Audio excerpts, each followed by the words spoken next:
మరి ఈ సంవత్సరము ఇది మొదటి ఆదివార దినము. దేవుని యొక్క వాక్యము ఏమని చెప్పిందంటే, దేవుని సన్నిధికి వెళ్ళినప్పుడు నీవు వట్టి చేతులతో వెళ్ళకూడదు అని చెప్పింది. దేవుని సన్నిధికి వచ్చినప్పుడు వట్టి చేతులతో రాకూడదు. వట్టి చేతులతో రాకూడదంటే మళ్ళీ ఎలా రావాలి చెప్పండి? ఎలా రావాలి? వట్టి చేతులు ఖాళీగా ఉండకూడదు. మళ్ళీ ఏముండాలి? చేతుల్లో బైబిల్ ఉండాలి. ఇంకేముండాలి? కృతజ్ఞత అర్పణ కానుక ఉండాలి. ఇంకేముండాలి? ఈ చేతుల్లో ఇంకేముండాలంటే పెన్ను ఉండాలి, నోట్బుక్ ఉండాలి. ఎందుకంటే వాక్యం ఎంతో విలువైనది. ప్రతిదీ కూడా రాసుకోవాలి. రాసుకుంటే ఆ తలంపులు లేదా ఆలోచన ఈ బుక్లో ఫ్రంట్ అయి ఉంటుంది. మనం ఇప్పుడు మర్చిపోతాం. మళ్ళీ అంటే ఇప్పుడు నాకు వచ్చిన థాట్స్ మళ్ళీ వస్తుందో రాదో తెలియదు. కాబట్టి ప్రతి వాక్యాన్ని కూడా హృదయంలో రాసుకుంటే ఎవరి హృదయంలో మర్చిపోతుంటాం. నోట్బుక్ ప్రకారంగా కూడా రాసుకోవాలి. ఈ విధంగా మనం వట్టి చేతులతో దేవుని సన్నిధిలో కనపడకూడదు. చేతిలో బైబిల్ ఉండాలి, పెన్ను ఉండాలి, నోట్బుక్ ఉండాలి. అంతకంటే ముఖ్యంగా కృతజ్ఞత అర్పణ ఉండాలి. ఈ విధంగా దైవ సన్నిధిలో కనపడితే దేవుడు ఎంతో సంతోషిస్తాడు. సోదరులారా, మరి ఈ దినము ఎంతో విలువైన దేవుని యొక్క మాటలు మనం చదువుకుందాం. యెషయా గ్రంథము 62వ అధ్యాయము 10వ వచనాన్ని చదువుకుందాం. యెషయా గ్రంథం 62వ అధ్యాయము 10వ వచనము.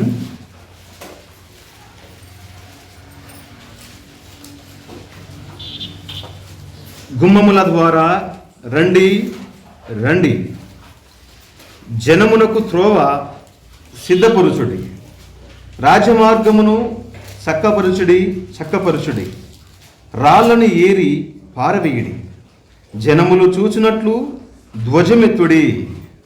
చిన్న మాట ప్రార్థన. దయగల ప్రభువా, నీకు స్తోత్రాలు. చదువుకున్న భాగాన్ని దీవించి మా వినికిడిలో నీ మాటలు అర్థవంతంగా దిశదపరచుమని యేసు ప్రభు పేరట అడుగుతున్నాము తండ్రి, ఆమేన్. ప్రభునందు ప్రియులారా, ఈ యొక్క నూతన సంవత్సరము మొదటి ఆదివారము చాలా మరి విలువైనటువంటి దేవుని మాటలు మనం చదువుకున్నాం. ఈ యెషయా గ్రంథము 62వ అధ్యాయము 10వ వచన భాగంలో ఎన్నో విషయాలు ఉన్నాయి. కానీ అందులో ఒక మాట నేను తీసుకొని ధ్యానం చేద్దాం. రాజ్య మార్గములలో చక్కపరుచుడి అంటూ రాజ్య మార్గములో రాళ్లను వేరి పారవేయుడి అని అంటున్నాడు. ఇదే మన అంశం ఈరోజు. రాజ్య మార్గంలో ఏమున్నాయంట? రాళ్ళు ఉన్నాయి. రాజ్య మార్గంలో ఉన్నటువంటి రాళ్లను మనము వేరి పారేయాలి. మనము నడిచే మార్గము ఎవరిది? యేసుప్రభుని నమ్ముకున్నాం కదా, ఆయన మార్గం నడుస్తున్నాం. రారాజైన యేసయ్య మార్గం ఇది. ఈ భక్తి జీవితంలో మనము సాగుతున్నప్పుడు, ఈ భక్తి మార్గములో నడుస్తున్నప్పుడు, ఈ రాజ్య మార్గంలో మనం నడుస్తున్నప్పుడు, ఈ రాజ్య మార్గంలో ఏమున్నాయంటే రాళ్ళు ఉన్నాయి. కాబట్టి రాళ్ళను వేరి పారేయండి అని భక్తుడు చెప్తున్నాడు. రాజ్య మార్గములో రాళ్ళు ఉన్నాయి, జాగ్రత్త అని ప్రవక్త గారు చెబుతూ ఉన్నాడు ప్రజలకి. రాజ్య మార్గంలో రాళ్ళు ఎలా వేరేయాలంటే, బియ్యములో రాళ్ళు వేరేట స్త్రీలకు బాగా తెలుసు. బియ్యములో రాళ్ళు వేరేట బాగా తెలుసు. ఎంత జాగ్రత్తగా వెతికి వేరేస్తారు. అవసరమైతే గాలిస్తారు. రాళ్ళుంటే ఎంత ప్రమాదము మార్గములో, జీవితంలో అంటే కిడ్నీలో రాళ్ళుంటే ఎంత ప్రమాదం? కిడ్నీలో ఈ బాడీలో రాళ్ళుంటే ఎంత ప్రమాదమో, ఈ భక్తి మార్గములో రాళ్ళే గనక తీసివేయకపోతే గమ్యాన్ని చేరుకోలేమండి. పరలోకాన్ని చేరుకోవాలంటే ఈ నడిచే మార్గములో రాళ్ళు ఉన్నాయి. రాళ్ళుండే త్రోవలు నడిస్తే ఆ ప్రయాణం క్షేమంగా ఉంటుందా? రాళ్ళున్న మార్గం నడిస్తే రాళ్ళు తట్టుకొని కింద పడిపోతాం. రాళ్ళు తట్టుకొని గాయాలు అవుతాయి, దెబ్బలు తగులుతాయి. మానవుడు తను అనుకున్న గమ్యానికి చేరుకోలేడు. కాబట్టి పరలోక మార్గము, పరలోకాన్ని మనము స్వతంత్రించుకోవాలి అంటే రాళ్ళు ఉంటున్నాయి. ఈ రాళ్ళను వేరేయండి అంటున్నాడు భక్తుడు. ఎన్ని రాళ్ళు ఉన్నాయి? ఎలాంటి రాళ్ళు ఉన్నాయి? దాదాపు 7 రకాల రాళ్ళు ధ్యానం చేసాం. నాకుండే సమయం 40 నిమిషాలు ఉంది. దాదాపు గంటన్నర ప్రసంగం. అది మనకి ఎంత సమయం ఎంతవరకు వస్తే అన్ని రాళ్ళు ధ్యానం చేద్దాం. రాళ్ళు వేరువేయాలి. యెషయా గ్రంథం చూడండి ఒకసారి, 5వ అధ్యాయం 1-2 వచనాల్లో అక్కడ ఒక మాట రాయబడి ఉంటుంది. యెషయా గ్రంథం 5వ అధ్యాయము 1వ వచనంలో, నా ప్రియుని గురించి పాడెదను వినుడి, అతని ద్రాక్ష తోటను బట్టి నా దిష్టుడైన వాని గురించి పాడెదను వినుడి. సత్వభూమి గల కొండ మీద నా ప్రియునికి ఒక ద్రాక్ష తోట ఉండెను. ఆయన దానిని బాగుగా త్రొవి రాళ్ళను వేరి అందులో శ్రేష్టమైన ద్రాక్ష తీగలను నాటించెను. ఇక్కడ ఒక ఆయనకు పొలం ఉంది. ఆ పొలములు ఏమున్నాయి? రాళ్ళు ఉన్నాయి. ఎవరిది ఆ పొలము? ఎవరిది ఆ పొలం అండి? నా ప్రియుడు. ఎవరు ప్రియుడు? యేసు ప్రభుల వారి పొలం అది. యేసు ప్రభుల వారి యొక్క పొలములో రాళ్ళు ఉన్నాయి. ఆ రాళ్ళను బాగా తువ్వి రాళ్ళన్నీ ఏరివేస్తే ఆ తర్వాత ద్రాక్ష తోట నాటడం అనేది జరిగింది. అప్పుడు ద్రాక్ష తోట పంట సమృద్ధిగా పండుతుంది. ఏ పొలమైనా వ్యవసాయకులు కూడా ఇక్కడ ఉన్నారు.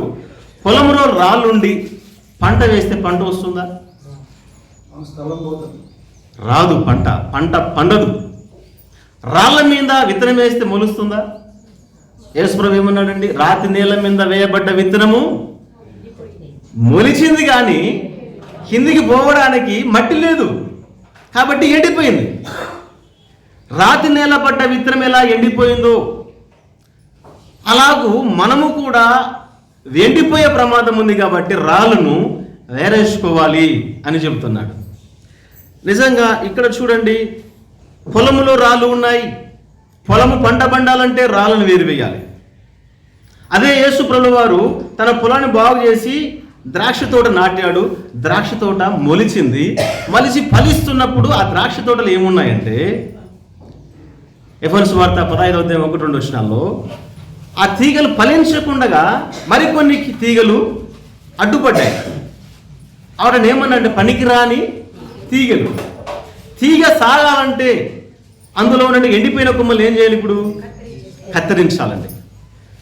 పొలము పండాలంటే రాళ్ళని వేరాలి. ద్రాక్ష తీగ సాగాలంటే సాగడానికి అడ్డుకునే అడ్డు కొమ్మలని, ఎండిపోయిన కొమ్మలని కత్తిరించాలి. చాలా విలువైన మాటలు ఇవి.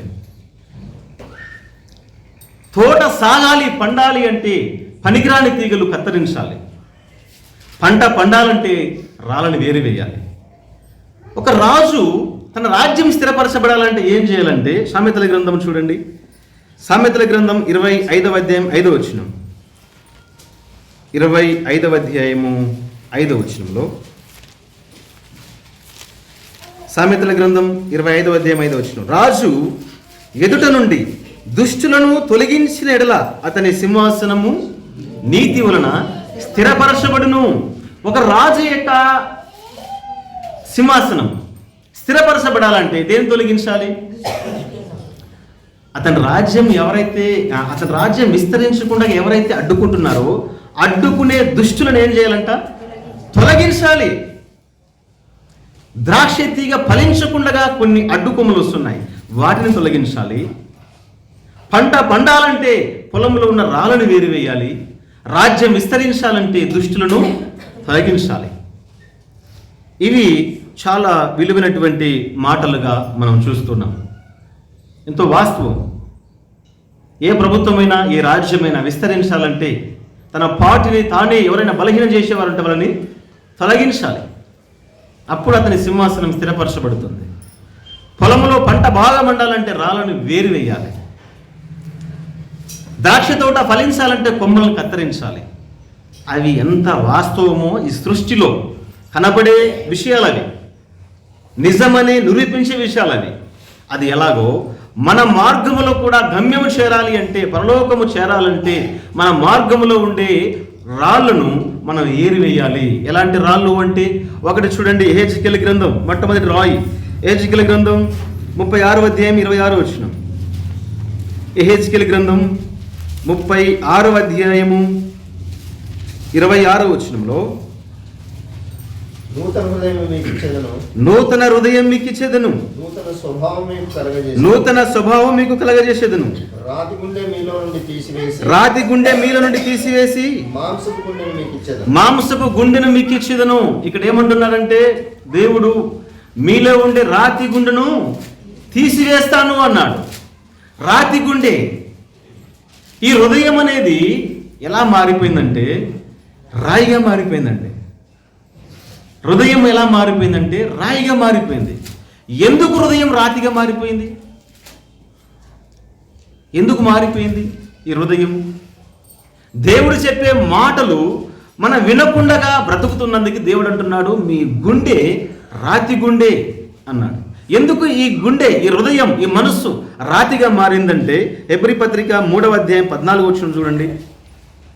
హెబ్రీలకు రాసిన పత్రిక 3వ అధ్యాయము 14వ వచన భాగంలో అక్కడ ఒక మాట రాయబడి ఉంటుంది. అదొక్క మాట చదువుకుందాం. 15, 14 కలిసి ఉన్నాయి. మీ హృదయములను కఠినపరుచుకొనకుడని ఆయన చెప్పెను గనుక, పాపము వలన కలుగు భ్రమ చేత మీలో ఎవడును కఠినపరచబడకుండునట్లు నేడు అనబడు సమయం ఉండగానే ప్రతిదినము ఒకరినొకడు బుద్ధి చెప్పుకొనుడి. హృదయము ఎందుకు కఠినమైంది అంటే, ఎందుకు కఠినమైంది? మానవుడు దేవుని మాట వినడు. ఒక మానవుడు తన కుటుంబంలో భార్య మంచి మాట చెప్పినా భర్త వినడు, భర్త మంచి మాట చెప్పినా భార్య వినదు, తల్లిదండ్రులు పిల్లలకి మంచి మాటలు చెప్పినా పిల్లలు వినరు. ఎందుకు వారి హృదయాలు అలా వినకుండగా పెడశివన పెడుతున్నారు? వారి హృదయం ఎందుకు అలా కఠినంగా మారిపోతుంది అంటే, ఒకే ఒక మాట అంటున్నాడు, పాపము వలన కలుగు భ్రమ. హృదయంలో పాపం ఉంటే హృదయం ఏమవుతుందంటే కఠినమవుతుందంటే, హృదయము కఠినంగా ఉంటుంది. సేవకుడు చెప్పిన వినడు, దేవుడు చెప్పిన వినడు. హృదయంలో పాపం ఉంటే హృదయము కఠినంగా మారుతుంది. ఇప్పుడు నీళ్ళు ఉన్నాయనుకోండి, బాటిల్లో నీళ్ళు ఉన్నాయి, ఆ నీళ్ళుగానే ఉంటాయి. అవే నీళ్ళు తీసుకొని పోయి ఫ్రిడ్జ్లో పెడితే 1 రోజు 2 రోజులు 3 రోజులు పెట్టండి, ఏమైతే నీళ్ళు ఎందుకు గడ్డగడుతున్నాయి? ఈ నీళ్లు బయట ఉంటే నీళ్ళలాగానే ఉంటాయి, ఈ నీళ్లు ఫ్రిడ్జ్లో పెడితే గడ్డగడుతుంది. అంటే హృదయములో పాపం ఉంటే హృదయము కఠినంగా మార్చబడుతుంది. అందుకే ప్రియ సోదరులారా, ఈ సమయమందు దేవుడు మాట్లాడుతున్నాడు, పాపం అనే రాయి మనం నడిచే మార్గములో ఉంటే తీసివేసుకోవాలి. కఠినపరచబడే రాయి, కఠినము చేసే రాయి. పాపం వలన కలుగు భ్రమ చేత హృదయం కఠినపరచబడితే ఆ కఠినమైన రాయిని తొలగించుకో అంటున్నాడు. హృదయంలో పాపం అంటే ఇంకా ఎలా ఉంటుందంటే మనిషి, యెషయా గ్రంథం చూడండి 48వ అధ్యాయము 4వ వచనం. యెషయా గ్రంథం 48వ అధ్యాయము 4వ వచన భాగం. నీవు మూర్ఖుడవనియు, చూడండి, నీవు మూర్ఖుడవనియు, నీ మెడ ఇనుప నరమనియు, నీ నుదురు ఇత్తడిదనియు నేను ఎరిగి ఉన్నాను అంటున్నాడు. ఎట్లా ఉందంట మనిషి యొక్క మెడ? ఎలా ఉందంట? మెడ అంటే ఇదే కదండి. ఇది ఎలా ఉందంటే ఇనుప నరం అయిపోయిందండి. ఇనుప నరం అయిందంటే మెడ వంగుతుందా? అంటాడు ఒక చోట, మెడ వంశని జనాంగమా అంటాడు. అంటే దేవుడి మాటలు విని మానవుడు దేవుని సన్నిధిలో భయపడాలి. భయమే లేదే, దేవుని సన్నిధి అంటే భయం లేదు, దేవుని మాటలంటే భయం లేదు. ఎందుకు నీకు అంత కఠినత్వం ఎందుకు వచ్చింది అంటే, హృదయంలో పాపం ఉందండి. హృదయంలో పాపం ఉంటే వాడు ఎవడికి భయపడు. అందుకంటున్నాడు దేవుడు, నీ మెడ ఇనుప నరం, నీ నుదురు ఎలాంటిదంట? ఇత్తడి. ఈ ఇత్తడి ఇనుము ఎక్కడుండాలి వాస్తవంగా? ఈ భూమి లోపల ఉండే ఖనిజాలు కదా. భూమి లోపల ఉండే ఖనిజాలు ఇప్పుడు ఎక్కడికి వచ్చాయి? మనిషిలోకి వచ్చాయండి, మనిషిలోకి వచ్చాయి. కాబట్టి ఎప్పుడైతే మానవుడు మెడవంచుని జనాంగంగా బ్రతికాడో అప్పుడు దేవుడు ఆది కాలంలో చెప్పాడు, నీవు నా మాట వినలేదు కాబట్టి ఆకాశాన్ని ఇత్తడిగా చేస్తాను, భూమిని ఇనుముగా చేస్తాను. నా మాట వినలేదు, నువ్వు మెడవంచలేదు కాబట్టి ఆకాశం ఇత్తడైపోతే వర్షం వస్తుందా? ఇత్తడి అంటే దాని అర్థం ఆ కాలంలో ప్రియులారా, ఇత్తడి అంటే ఒక రాయి వేస్తే ఇత్తడి మీద శబ్దము ఎక్కువ వస్తుంది. ఇత్తడి అంటే ఉరుములే ఉంటాయి కానీ, మెరుపులే ఉంటాయి కానీ వర్షం మాత్రము రాదు. భూమి ఇనుమైపోయింది, పంట పండదు అంటాడు. కాబట్టి ప్రియ సోదరి సోదరులారా, ఈ సమయం ముందు మనం ఆలోచన చేస్తున్నప్పుడు మన యొక్క హృదయంలో కఠినమనే రాయిని తొలగించుకోవాలి. దేవుని సేవకుని నోట వచ్చిన మాటైనా దేవుని మాటలైనా మనము వింటున్నప్పుడు మనము వనకాలి, భయపడాలి. ఆ కఠినమనే రాయిని తొలగించుకోవాలి. ఎన్నో విషయాలు దైవగ్రంథంలో మనకు ఉంటాయి. అయితే కఠినత్వం అనే రాయిని తొలగించుకోవాలి. ఒకసారి దావీదు పాపం చేశాడు. పాపం చేయడం ద్వారా కరువు వచ్చింది, తెగులు వచ్చింది, చాలా ప్రాబ్లంలో ఉన్నాడు. అప్పుడు ఏమంటాడంటే దావీదు ఏమంటాడు చెప్పండి? పాపం చేసిన వాడును ఇతనిలో కఠినపు రాయి ఉందా? ఇతని హృదయం కఠినమైందా? అతని హృదయంలో కఠినమనే రాయిని తొలగించుకున్నాడండి. 2 సామ్యుయేలు 24:17 మాట ఉంటుంది, నేను పాపము చేసిన వాడను, నేనే ఇలాంటి వారు కావాలి ఈ సంవత్సరము. ఈ సంవత్సరములో దీనత్వం కలిగి మనలో తెలిసి తెలియక చేసిన పాపాలు ఒప్పుకునేవారు కావాలి. పాపం చేసిన వాడును నేనే. అదే కోణంలో ఇస్కరియోతు యూదా గురించి రాయబడి ఉంటుంది. మీలో ఒకడు నన్ను అప్పగించుచున్నాడు అంటే అతడు ఏమన్నాడంటే, అందరూ నేనా ప్రభువా నేనా ప్రభువా అంటే యూదా దగ్గరికి వచ్చినప్పుడు నేనా అంటే నువ్వు అన్నట్టే అన్నాడు. యూదా నీవే నన్ను అప్పగిస్తున్నావు అంటే నేనా అన్నాడు. నేనా తల ఉంచలేదండి. ఎప్పుడైతే నువ్వు పాపం చేశావంటే వెంటనే ఆయన పాదాలు పట్టుకొని, యేసయ్యా నేను పాపం చేశాను, నన్ను బయట పెట్టావు 12 మందిలో, నన్ను క్షమించని ఆయన పాదాలు పట్టుకొని క్షమాపణ కోరింటే అతడు కడుపు పగిలి పేగులు బయటికి వచ్చి చచ్చిపోయేవాడు కాదు. వాస్తవంగా హృదయం ఏమైందంటే కఠినమైపోయింది. నేనా అన్నాడు. మన హృదయము ప్రియులారా, ఈ నూతన సంవత్సరంలో కఠినం అనేది తొలగించుకోవాలి. పెద్దలు చెప్పే మాటైనా, తల్లిదండ్రులు చెప్పే మాటైనా, దేవుని మాటైనా, సేవకుల మాటైనా వినాలి, మనము గ్రహించాలి, విధేయత చూపాలి. ఆ రాయిని మనము తొలగించుకోవాలి. రాజ్య మార్గములో మనం నడుస్తున్నాం, రాజ్య మార్గములో ఉండే రాళ్లను వేరేయండి అన్నాడు. ఒకటి కఠినమనే రాయిని తీసివేసుకోవాలి. రెండవదిగా చూడండి, రెండవ రాయి ఏమిటంటే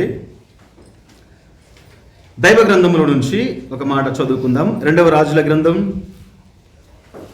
3వ అధ్యాయము 25వ వచనం.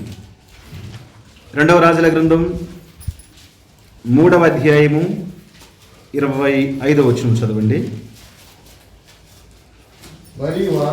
మరియు వారు పట్టణములను పడగొట్టి సమస్తమైన మంచి భూభాగముల మీదను తలా ఒక రాయి వేసి నింపి నీళ్ళ బావులన్నిటిని పూడ్చి మంచి చెట్లన్నిటిని నరికివేసి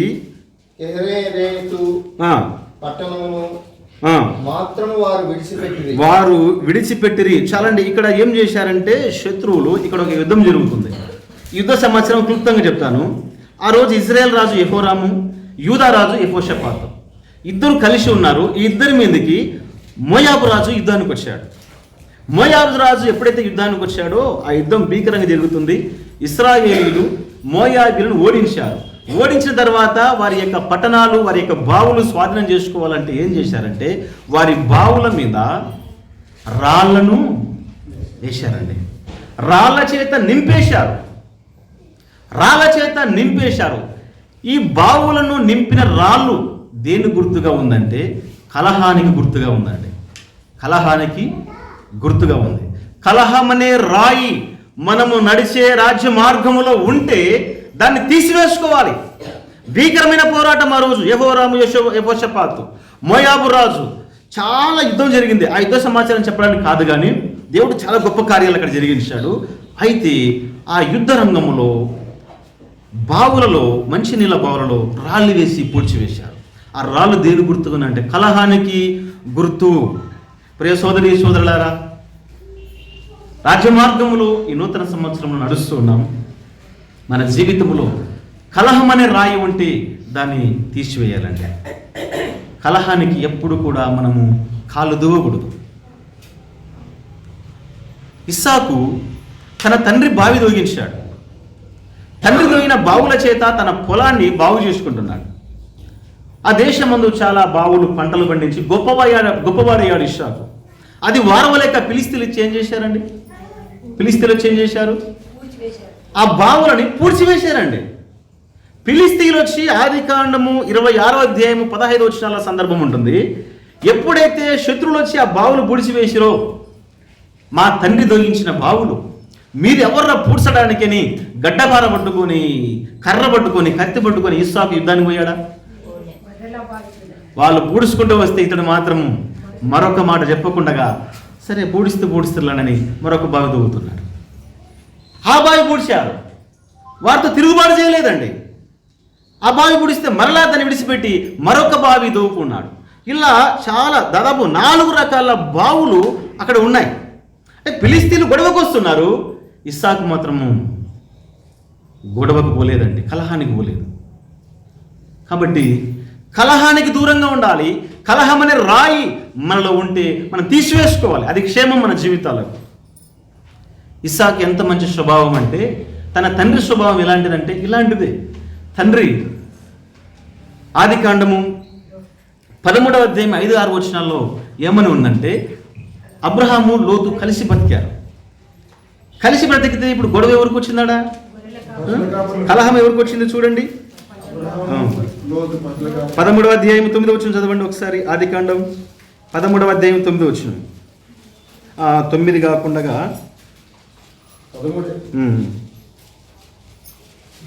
చదవండి. 13:9. ఈ దేశమంతా నీ ఎదుట ఉన్నది కదా, దయచేసి నన్ను విడిచి వేరుగా నుండు. కలహము అనే మాట మనం ఎక్కడ చూస్తామంటే 8వ వచనం చూడండి.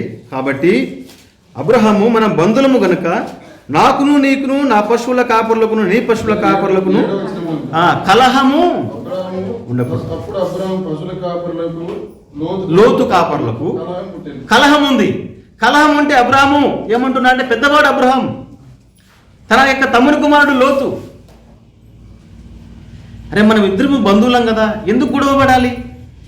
ఎందుకు మనం కలహం పెట్టుకోవాలి? ఈ సంవత్సరంలో కలహాన్ని విడిచిపెడదాం. మరి ఏం చేయాలంటే కలహం అనేది మనం విడిచిపెట్టి నువ్వు ఎటు వెళ్ళిపోతావో నీవే కోరుకో, నీకే వదిలిపెడతా. అబ్రహాము జీవితం చూడండి. అబ్రహాము దగ్గర ఈ లోతు పుట్టి పెరిగినవాడు, పెంచి పెద్ద చేసినవాడు. అబ్రహాము చేతుల ద్వారా పెద్దగైనవాడు లోతు. అయితే ఏం చేస్తున్నాడంటే ఇక్కడ అతడే గొడవపడ్డాడండి. ఎందుకు గొడవపడ్డాడు లోతు? ఎందుకు కలహాన్ని నేర్చుకున్నాడు అంటే, కానాను దేశంలో ఎవరెవరున్నారు?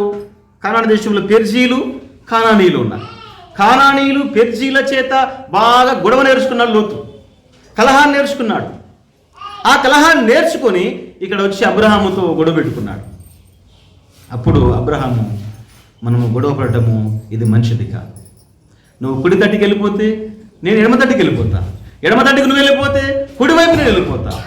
ఎంత మంచి స్వభావం అబ్రహాం జీవితం. ఇలాంటి స్వభావమే ఇస్సాకులో మనం చూస్తామండి. గొడవ పడలేదు, కలహానికి దూరంగా ఉన్నాడు.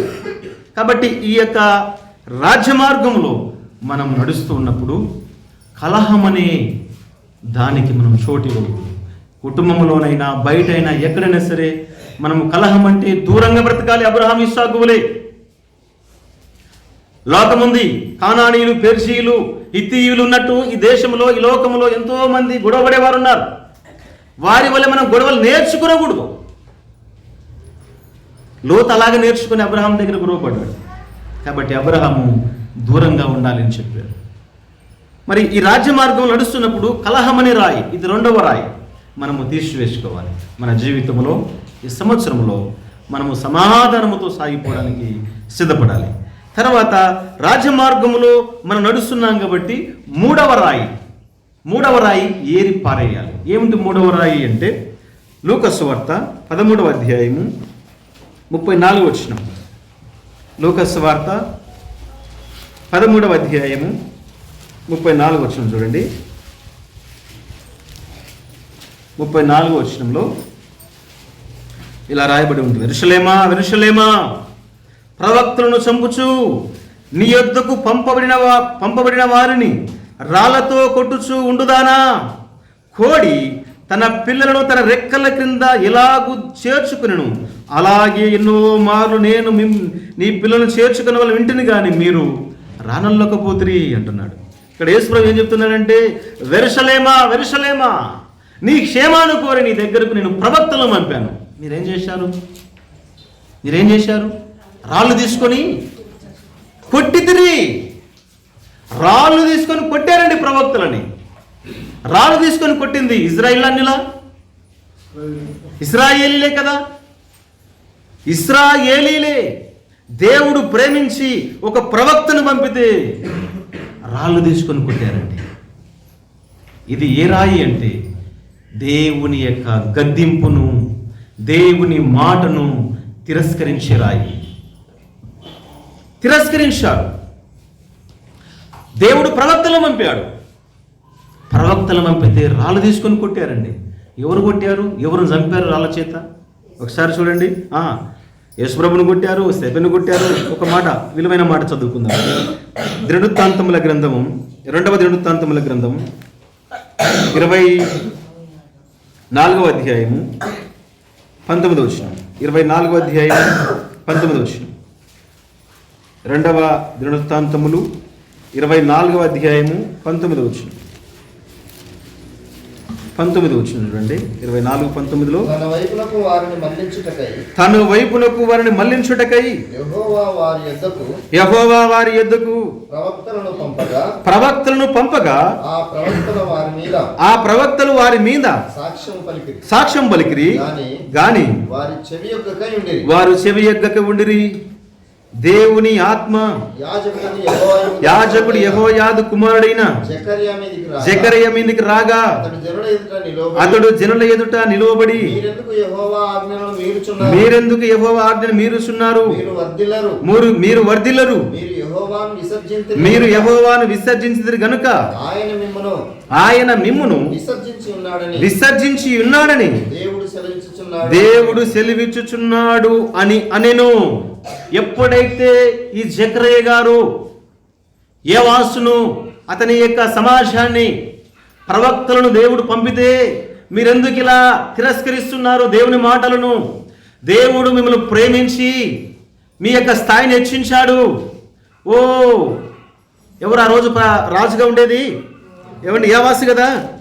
యోవాసు, నువ్వు చేసేది కరెక్ట్ కాదు, నువ్వు చేసేది తప్పు అని చెప్తే యోవాసు అతని సైన్యము జెకర్యా మీద కుట్రబడి, ఆ కింది వచనాలు మనం చదువుతూ ఉంటే అక్కడ రాయబడి ఉంది, ఈ ప్రకారము రాజైన యోవాసు జెకర్యా తండ్రి అయిన యెహోయాద తనకు చేసిన ఉపకారమును మరిచిన వాడై తన కుమారుని చంపించెను. ఎలా చంపించాడంటే రాళ్ళు రువ్వి 30:21 వచనంలో ఉంటుంది అన్నమాట. కుట్ర చేసి రాజు మాటను బట్టి యెహోవా మందిరపు ఆవరణములో రాళ్ళు రువ్వి చావగొట్టారండి. ఎవరిని అంటే ప్రవక్త కుమారుని, ప్రధాన యాజకుడైనటువంటి కుమారుడు జెకర్యాని. ఎవరు చంపించారు? యోవాసు.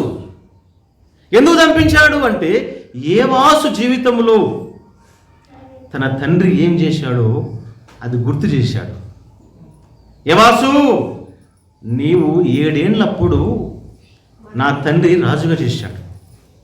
7 ఏళ్ల పిల్లవాడు ఎంత ఉంటాడండి? 7 ఏళ్ళు వస్తే ఇంత ఉంటాడు. 7 ఏళ్ళప్పుడు ఇంత ఉన్నవాని రాజుగా దేశం అంగీకరిస్తుందా? ఎవడు అంగీకరించాడు? కానీ అందరూ ఒప్పించిన వాడు ఎవరంటే జెకర్యా యొక్క తండ్రి యెహోయాదా. మీరందరూ సైలెంట్గా ఉండండి, ఈయన రాజు కాబోతున్నాడని అందరికి చెప్పి ఈయన పైకి తీసుకొని వచ్చాడు. యోవాసును పైకి తీసుకొని వస్తే వర్ధిల్లాడు. వర్ధిల్లిన తర్వాత ఏమైందంటే ఆ యెహోయాదా కుమారుడు జెకర్యా ప్రవక్తగా ఉండి చెబుతూ వచ్చాడు, ఓ యెహోషు, నువ్వు చేసేది విగ్రహారాధన, నువ్వు దేవునికి వ్యతిరేకంగా తిరుగుతున్నావు, జాగ్రత్త, దేవుడు మిమ్మల్ని విసర్జిస్తాడు అని ఎప్పుడైతే చెప్పాడో, నన్ను విసర్జిస్తావా అని రాళ్ళు రువి చంపేశాడండి. చూడండి ఆ మాట ఒకసారి మనం ఒకసారి చదువుకుందాం. 24వ అధ్యాయం మొదటి 2 వచనాలు చూడండి. 2వ దినవృత్తాంతములు 24వ అధ్యాయం మొదటి 2 వచనాల్లో యెహోషు ఎలా ఆరంభించినప్పుడు 7 సంవత్సరములు ఈడుగలవాడై యెరూషలేములో 40 ఏండ్లు ఏలెను. యాజకుడిని యెహోయాదా బతికిన దినములన్నీ యెహోవా దృష్టికి యథార్థముగా ప్రవర్తించును. చూడండి, యెహోషు జీవితంలో యెహోయాదా బతికినంత కాలము యెహోషు యథార్థంగా ఉన్నాడు. ఎప్పుడైతే ప్రవక్త చనిపోయాడో, యాజకుడు చనిపోయాడో, ఇతని జీవితం కూడా చెడిపోయిందండి. దీని అర్థం ఏమిటంటే, సోదరులారా, ఈ అంత్య దినాలు, చివరి దినాలు, దేవుడు మనం ప్రేమించి ఆయుష్ ఆరోగ్యం ఇచ్చి ఈ 2025వ సంవత్సరం ఇచ్చాడు. మన జీవితానికి, మన కుటుంబానికి ఒక యాజకుడు అవసరం, ఒక సేవకుడు అవసరం, దేవుని మాటలు అవసరం. ఎప్పుడైతే దేవుని మాటలు కాదన్నామో పరిస్థితి వేరుగా ఉంటుంది. ఇక రాయబడిన మాట చూడండి, 2వ వచనంలో, యాజకుడైన యెహోయాదా బ్రతికిన దినములన్నీ యెహోషు యెహోవా దృష్టికి యథార్థముగా ప్రవర్తించెను. యాజకుడుగా ఉన్నంత కాలము యెహోషు భక్తిగా బ్రతికాడు. యాజకుడు చనిపోయిన తర్వాత యాజకుని యొక్క కుమారుణ్ణే చంపించేశాడండి. దేవుని యొక్క మాటలు పోగొట్టుకుంటే ఏ కుటుంబమైనా, దేవుని యొక్క సేవకులను, దేవుని యొక్క వాక్యపు విలువలను ఎవరు పోగొట్టుకున్నా నష్టపోయే ప్రమాదం ఉంది. ఏం ఆశిస్తాడు జకరయ్య? యెహోషుని రాజ్యాన్ని ఆశించాడా? నీ జీవితం సరిగలేదు, దేవుడు నిన్ను 7 ఏళ్ళప్పుడే రాజుగా చేశాడు కదా, ఒక్కసారి నీ స్థితిని చూసుకో. ఎప్పుడైతే హెచ్చరించాడో అది సరిచేసుకోలేదండి. అయితే ఈ 3వ రాయి ఏమిటి అంటే, ఈ 3వ రాయి గద్దింపును తిరస్కరించే రాయి. రాజ్యమార్గంలో మనం వెళుతూ ఉన్నాం. ఎవరైనా సేవకులు దేవుని మాటలు మనల్ని గద్దిస్తే, ప్రియ సోదరులారా, ఆ గద్దింపును మనము స్వీకరించాలి. రాయబడి ఉంటుంది సామెతల గ్రంథం 13:18లో, గద్దింపును లక్ష్య పెట్టేవాడు ఘనత పొందుతాడు. గద్దింపును లక్ష్య పెడితే ఘనత వస్తుందండి. మన జీవితము, మన యొక్క కుటుంబము దేవుని రాజ్యములు ఉండాలంటే దేవుని మాటలు హెచ్చరిస్తూ ఉంటుంది, గద్దిస్తూ ఉంటుంది. సరి చేసుకోవాలి, తిరస్కరించవద్దు. తిరస్కారం అనే రాయిని తీసివేసుకుందాం. తర్వాత 4వ రాయి ఏమిటి అంటే, ఎఫెసు వార్త 11వ అధ్యాయం చూడండి. ఎఫెసు వార్త 11వ అధ్యాయము 39వ వచనం. ఎఫెసు వార్త 11వ అధ్యాయము 39వ వచనం. 11వ అధ్యాయం త్వరగా 39వ వచనం. ఇక్కడ ఏమని రాయబడిందంటే, యేసు రాయి తీసివేయడని చెప్పగా అని అన్నాడు. చూడండి, యేసు రాయి తీసివేయడని చెప్పాడు. ఏ రాయి? ఇదొక కుటుంబం, ఇదొక కుటుంబము, యేసు ప్రేమించిన కుటుంబం. ఆ కుటుంబంలో ఎంతమంది ఉన్నారు? 3. లాజరు, మార్తా, మరియా. 3 కూడా యేసు ప్రభు చేత ప్రేమించబడ్డారండి. ఎంత మంచి కుటుంబం! యేసు ప్రభు ప్రేమను పొందుకున్న వారు 3. మన కుటుంబాలు ఉన్నాయా? దేవుని చేత ప్రేమించబడ్డ కుటుంబముగా. కుటుంబంలో 3 ప్రేమించబడ్డారు. మన కుటుంబాల్లో మనం ప్రేమించబడతాం కానీ మన కుమారులు ప్రేమించబడరు. మనం ప్రేమించబడతాం కానీ మరొకరు ప్రేమించబడరు. అలా కాదండి, కుటుంబం అంతా దేవుని ప్రేమను పొందుకోవాలి. నిజంగా 3కి తల్లిదండ్రులు ఉన్నారా? మార్తా, మరియ, లాజరుకి తల్లిదండ్రులు ఉన్నారా? కుటుంబంలో బుద్ధి చెప్పేవారు లేరు. రే చెడ్డ మార్గంలో అది నడవవద్దు అని చెప్పేవాళ్ళు లేడు. తల్లి లేదు, తండ్రి లేదు. కానీ ఎంత బుద్ధిమంతులుగా బ్రతికారు, దేవుని చేత ప్రేమించబడ్డారు. బాగుంది. అయితే కొంతకాలానికి లాజరు ఒక రోగం వచ్చి చనిపోయాడు. చనిపోతే సమాధి చేశారు. సమాధి మీద రాయి పెట్టారు. యేసు ప్రభు వచ్చి అంటున్నాడు, యేసు ప్రభు ఆ రాక చేతనే మార్త అంటుంది, అయ్యా నీవు 4 రోజుల ముందట వచ్చింటే నా సోదరుడు బతికేవాడు కదా. అంటే, అమ్మా నా ఎందు విశ్వాసం ఉంచుచున్నావు, నీ సోదరుని లేపడానికి వెళుతున్నాను అంటే, ప్రభువా నేను ఎరుగుదును, నువ్వు లేపుతావు. ఎప్పుడు లేపుతావు? పునరుద్ధానం అందు లేపుతావు. ఇప్పుడు కాదు, పునరుద్ధానమందు లేపుతావు. ఆ మాట చూడండి 25.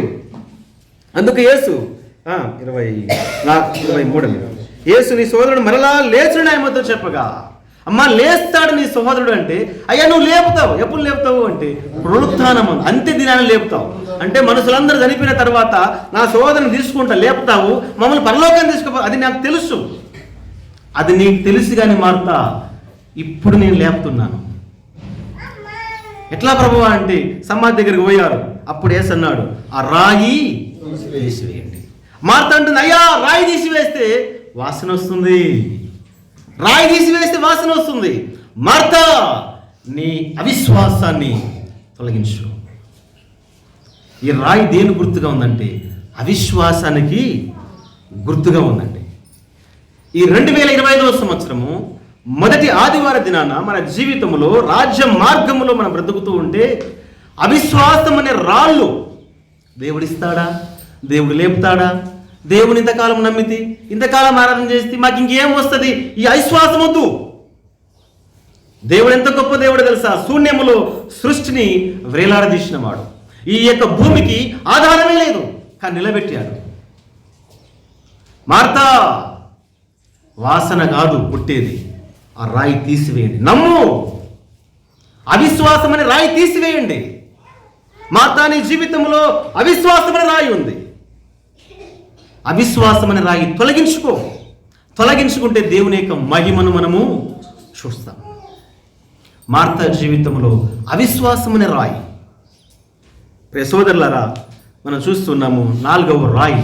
రాజ్య మార్గంలో మనం నడుస్తూ ఉంటే అవిశ్వాసము చేత ప్రభు దగ్గరికి రావద్దు, విశ్వాసము చేత ప్రభు నెమ్మడించు. దేవుని మహిమను చూస్తావు. ఆ రోజు దేవుడు ఆ లాజర్ని పైకి తీసుకొని వచ్చాడు, సమాధిలో నుంచి బయటికి రప్పించాడు, బతికించాడు. ఆ తర్వాత ఆరాధన జరిగింది. లాజరు చూసి అనేకులు యూదా దేశం అంతా కూడా ఆయన విశ్వాసం ఉంచారు. నమ్మితే ఆయన మహిమను చూస్తాం. అవిశ్వాసముతో దేవుని దగ్గర మనం ఉండకూడదు, విశ్వాసముతో మనం ఉండాలి. అయితే ఇంతకాలము గత సంవత్సరం అంతా కూడా అవిశ్వాసంతో ఉన్నామేమో.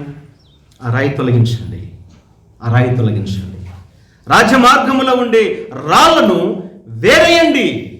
వేరేసి పారేయండి. పాపమనే రాయి తీసివేయండి, గద్దింపనే రాయి తీసివేయండి, తిరస్కారమనే రాయి తీసివేయండి, అవిశ్వాసం అనే రాయి తీసివేయండి. ఇంకే రాయి తీయాలంటే ఇంకొక మాట చూడండి, కలహం అనే రాయి కూడా తీసివేసుకోవాలి. కలహం అనే రాయి కూడా తీసివేసుకోవాలి. ఇంకొక మాట చెప్తాను చూడండి, సామెతల గ్రంథం 26వ అధ్యాయం 8వ వచనం చూడండి. సామెతల గ్రంథం 26వ అధ్యాయము 8వ వచనం చూడండి. 8వ వచనము 26:8 వచనం త్వరగా. బుద్ధిహీనుని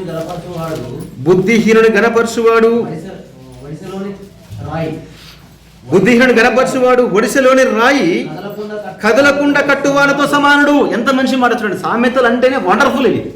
ఎలా ఉంటామంటే బుద్ధిహీనుడు ఏం చేస్తాడంట, ఒడిసెల్లో రాయి పెట్టాలి కానీ వీడు బుద్ధిహీనుడు కాబట్టి ఏం చేశాడు, కదలకుండా కట్టేశాడండి. ఇలాంటి వాడిని ఏం చేయాలంట, గణపరచవద్దంటే మెచ్చుకోవద్దు.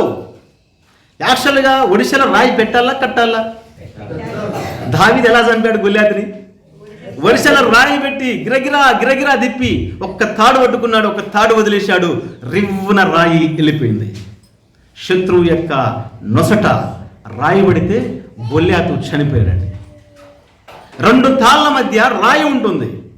పట్టుకున్న తాడు పరలోకం, ఇడిచిపెట్టిన తాడు ఇహలోకం. ఆ రాయే నీ విజయానికి గుర్తు. అయితే ఇక్కడ బుద్ధిహీనుడు అంట ఎలా ఉంటాడంటే, ఈ బుద్ధిహీనుడు చాలా మంచి మాట చూడండి, బుద్ధిహీనుడు గణపరచవాకు. వాడు బుద్ధి లేనివాడు, వాడెందుకు గణపరుస్తావు, వాడెందుకు నువ్వు మెచ్చుకుంటావు? వాడు ఎలాంటి వాడంటే ఒడిశల్లో రాయి పెడతాడు కానీ కదలకుండా కడుతున్నాడు. కదలకుండా కడితే ఎంత తిప్పినా ముందరకు పోతుందా? పోదండి, ఉన్నపానే ఉంటుంది. అవసరమైతే మనకే తగులుతుంది రాయి. క్రమము లేని రాయిది. బుద్ధిహీనుల యొక్క రాయి క్రమము లేదు. ప్రియ సోదరులారా, ఈ మాట కొంచెం మనము కొత్త నిబంధనలోకి వెళ్ళిపోతే సంఘంలోకి వచ్చిన మనము క్రమాన్ని పాటించాలండి. క్రమాన్ని పాటించే వాడిని గణపరచాలని దేవుని వాక్యం చెబుతుంది.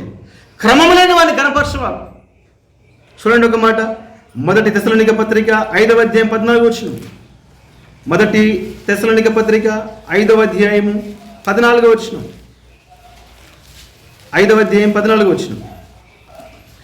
సహోదరులారా, మేము మీకు బోధించినది ఏమనగా, అక్రమముగా నడుచుకున్న వారికి బుద్ధి చెప్పుడి, ధైర్యం చేయని వారికి ధైర్యం ఇవ్వుడి, ధైర్యపరచుడి, బలహీనులకు ఊతనివ్వుడి, అందరి ఎడల దీర్ఘశాంతం గల వారై ఉండండి అని చెప్తున్నాడు.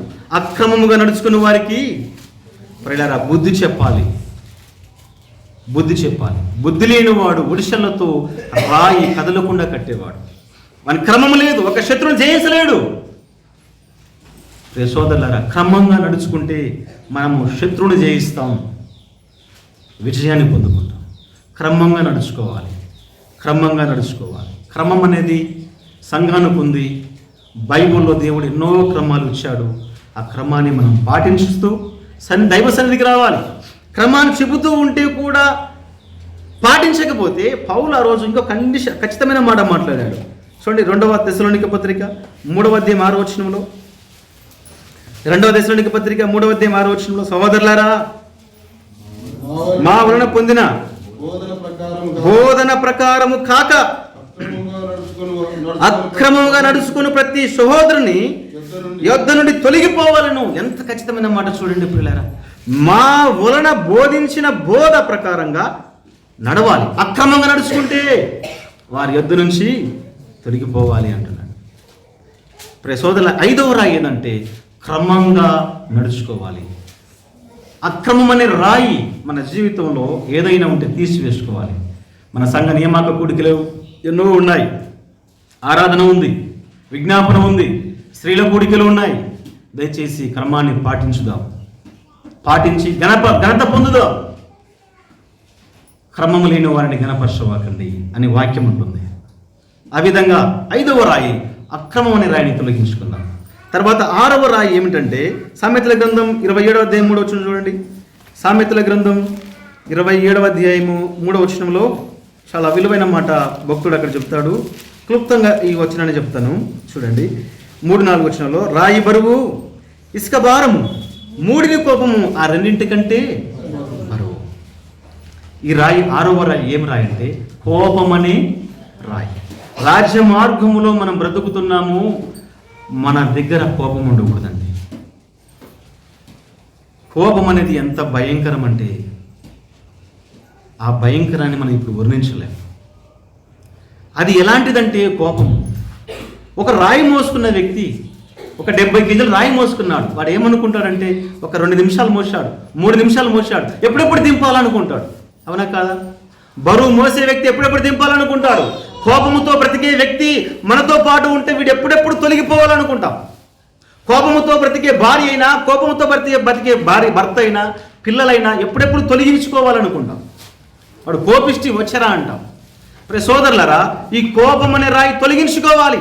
లేకపోతే ఏం జరుగుతుంది అంటే తన కోపమే తనకు శత్రువు. ఆ రోజు ఎస్తేరు కాలములో అహష్వేరోషుకు రాజుగా ఉన్నాడు. మొర్దెకై ఏం చేశాడంటే పేదవాడు. ఆ రోజు పేదవాడు.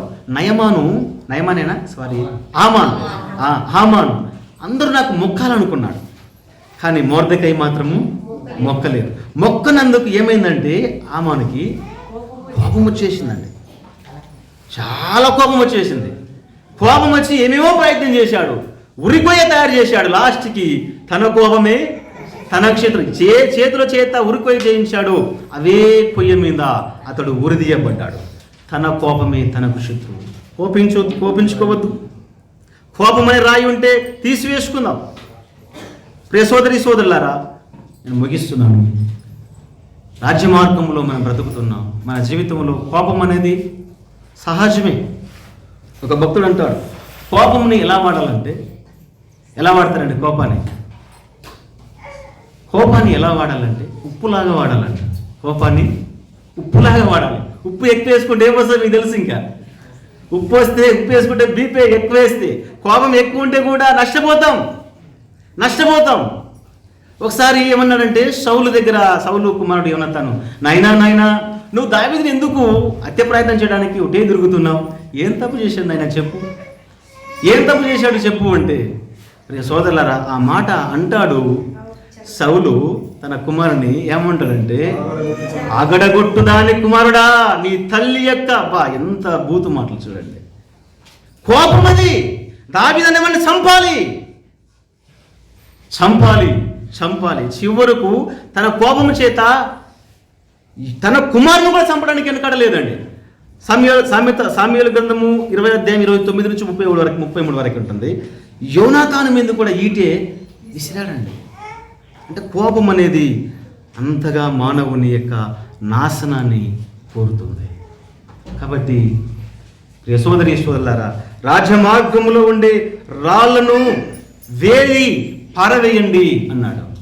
అయితే ఈ సంవత్సరంలో మన జీవితంలో ప్రియ సోదరులారా, పాపం అనే రాయి ఉంటే ఆ పాపం చేత హృదయం కఠినమైపోతుంది. దేవుని మాట వినం, తీసివేయండి, సాధువులుగా సాగిపోదాం. తర్వాత రెండోదిగా మనం చూస్తున్నాం, తిరస్కారం అనే కలహం అనే రాయి. కలహాలు ఉంటే మనము తీసివేసుకుందాం. మూడవ రాయి చెప్పండి, మూడవ రాయి ఏది? తిరస్కారం అనే రాయి. ప్రవక్తలు చెప్పే మాటలు, దేవుని సేవకులు చెప్పే మాటలు తిరస్కరించవద్దు, స్వీకరించు. ప్రవక్తను మన జీవితంలో ఒక్కనిగా మనము ఏర్పాటు చేసుకుంటే జీవితాలు బాగుపడతాయి. నాలుగవ రాయి అవిశ్వాసం అనే రాయి. మనలో విశ్వాసం లేకుండా ఇంతకాలం బ్రతుకుతూ వచ్చామా? తీసివేసుకుందాం. విశ్వాసముతో ప్రభుని వెంబడించుదాం. తర్వాత ఐదవ రాయి క్రమము లేని జీవితం. క్రమాన్ని పాటిస్తూ అక్రమం అనే రాయిని తీసివేసుకుందాం. తర్వాత ఆరవ రాయి చెబుతున్నాడు, కోపం అనే రాయి. ప్రియ సోదరి సోదరులారా, ఈ యొక్క జనవరి మొదటి ఆదివార దినాన మనం పరీక్షించుకున్నాం. దేవుని వాక్యం చేత మనము హెచ్చరించబడ్డాం. మనలో ఏ రాళ్ళు ఉన్నాయో ఒకసారి పరీక్షించుకోనండి. ఇంకో 7వ రాయి ఉంది, అది చాలా విలువైనది. ధ్యానం చేయండి. మనలో మన మార్గంలో రాళ్ళు ఉంటే తట్టుకొని కింద పడతాం. రాళ్ళు ఉంటే దయ్యం పట్టిన వాడు రాళ్ళ చేత తను తాను గాయపరుచుకున్నాడు, గాయాల పాలైపోతాం. అయితే ఈ సమయమందు మనం పరీక్షించుకొని ఈ నూతన సంవత్సరంలో ప్రభు అయిన యేసుక్రీస్తుకి సమీపముగా, దగ్గరగా, ఆయన పోలికలోనికి మార్చబడుతూ ప్రేమతో, సంతోషముతో, సమాధానముతో, దీర్ఘశాంతముతో, విశ్వాసముతో, పశ్చాత్తాపపడుతూ మన బలహీనతలు సరిచేసుకుంటూ ప్రభు రాకడ కోసం మనం సిద్ధపడదాం. ఒకవేళ ఇలాగూ బ్రతికితే కాలము సంకుచితమైంది, వచ్చుచున్నవాడు ఆలస్యం చేయక వచ్చును. ఆ ప్రభు రాకడ మన ప్రాణం పోకడ ఎప్పుడో తెలియదు. యాత్ర ముగించగానే కష్టాల పాలైపోతాం. ఆ నరకం నుంచి తప్పించబడాలని, ప్రభు మార్గములో నడవాలని, రాజ్య మార్గంలో నడిచి ఒక జెండా నువ్వు ఎత్తాలని ప్రభు పేరట తెలియపరుస్తూ ఈ వాక్యాన్ని ముగిస్తున్నాను. దేవుడు ఈ మాట దీవించి ఆశీర్వదించును.